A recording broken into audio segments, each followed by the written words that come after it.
are back, MJBizCon, the one and only Barry Davidson from 360 Secure. Barry, thanks for being here. Oh, it's an honor and a pleasure. I don't get to see you enough. We found you. You did. You're a few minutes late for the prize again. Really? You got it. Well, I brought lights.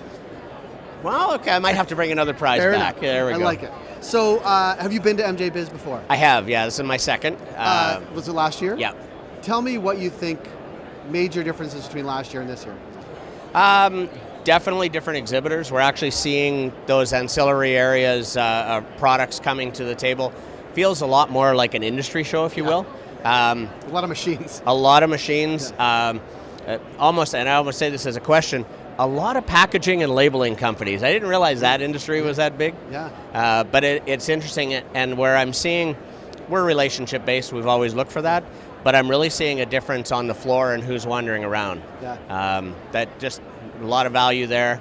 It's working out really well. It is. I mean, it is an industry show for sure. Yeah. I mean, obviously, but also, I mean, you can look around. There's a lot of machines, extraction machines, testing machines, packaging machines. A lot of silvery, shiny material. Well, it looks like a lot of other industries that probably were a little nervous stepping into our realm last year are now willing to step in, and they understand it. And I think that's going to help. It's going to help operations. I mean, we're having such a tough year already. Maneuvering, and as we know, so many friends and companies are struggling. Having some of that traditional industrial experience coming to the table, I think can only be good. Yeah, it is. It's really it's an inflection point. We wrote about it this morning. An inflection point of the industry. It's maturation, both driven by a need to be more mature as an industry, and driven by capital markets saying, get it together. Yeah. I think both of those things. I want to talk about sort of what you're seeing from your perspective on the security, infrastructure, regulatory front, like especially on the Canadian front or anywhere. Like, are there any changes that we should know about, think about, plan ahead for 2020? In real broad strokes, I think it's still important, and my starting point is it's important to recognize while we have a better view of what Health Canada is looking for, we still don't have it pegged. And as the industry is growing and we have a lot of files on our desks that are still people chasing that pot of gold, my concern is, and what hasn't changed, is it's still a new path. Yeah. So make sure the people around you are people that have a proven track record and actually have some depth in the industry, whether it's security, regulatory consulting, design.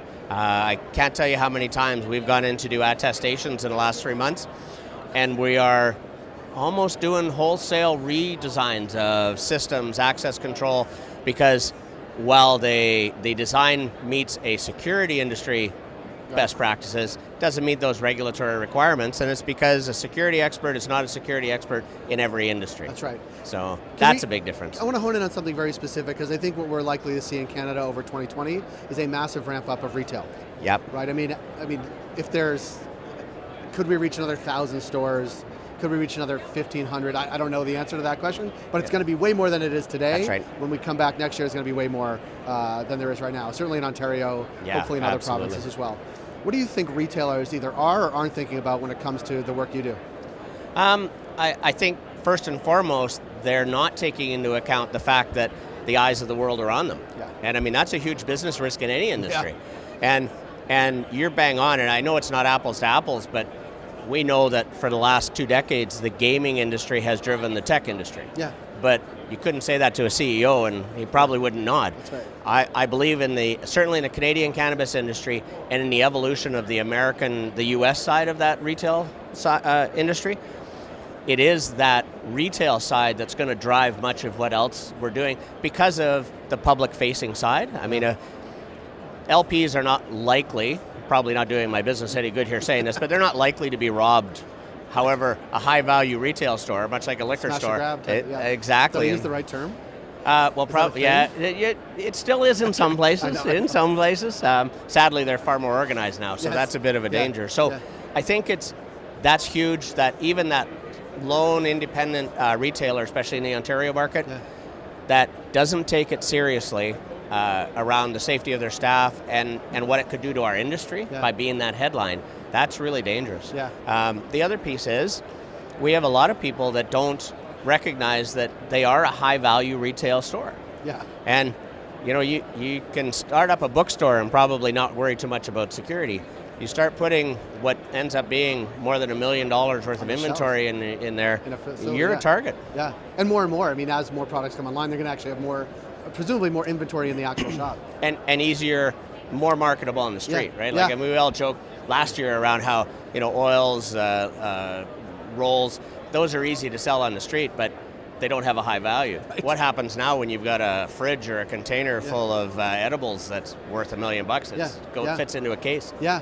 Well, Barry, I always appreciate talking to you because you have a great perspective of what happens in the industry. You've come from other industries. Can we talk about one that is not often talked about, but I think overlooked? Because there's a lot of startups in the space. They don't think about sort of cyber security. Yeah. I know from our perspective, we don't think about it enough, and we don't really have any high value stuff, but these companies, many of them have patient records. Yeah. They have all their operations records.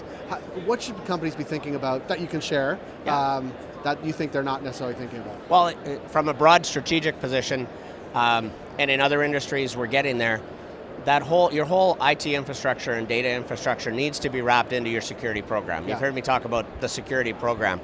It can't be separate anymore. Yeah. So one of the failures we have right now is that often we have this conversation with that data security being a separate conversation. It's not a separate conversation. It's all in one. It is all in one, and I mean in some larger organizations, not in this industry yet, your chief security officer or head of security in the Canadian context is also in charge of your IT departments. And they have to have a broad scope of expertise. So and I would certainly say for Canadian companies, don't hide behind the fact that you're meeting a regulatory requirement to protect the data, because that's way down here. Mm-hmm. We have, I went to school to be a paranoid person. We already know that we have, when we talk about patient data and just personal information out there, we already know that the actual value of that data to whether it's other governments, other companies, industrial espionage pays the bills for a whole lot of my colleagues out there, and it's real. Yeah. What happens, let's go beyond that kind of data and get into areas that I can't grow a dandelion, but what about the intellectual property as strains are being developed? And there's billions of dollars at risk here. Yeah. The pharma industry is something we need to learn from for how they protect their organization. Yeah. Well, Barry, thanks for stopping by. Yeah. I know it's a very busy time for you and a lot of people here, but I always appreciate the time. It's good to connect, and we look forward to seeing you down the road in 2020. Thank you. Great. Thanks, Barry.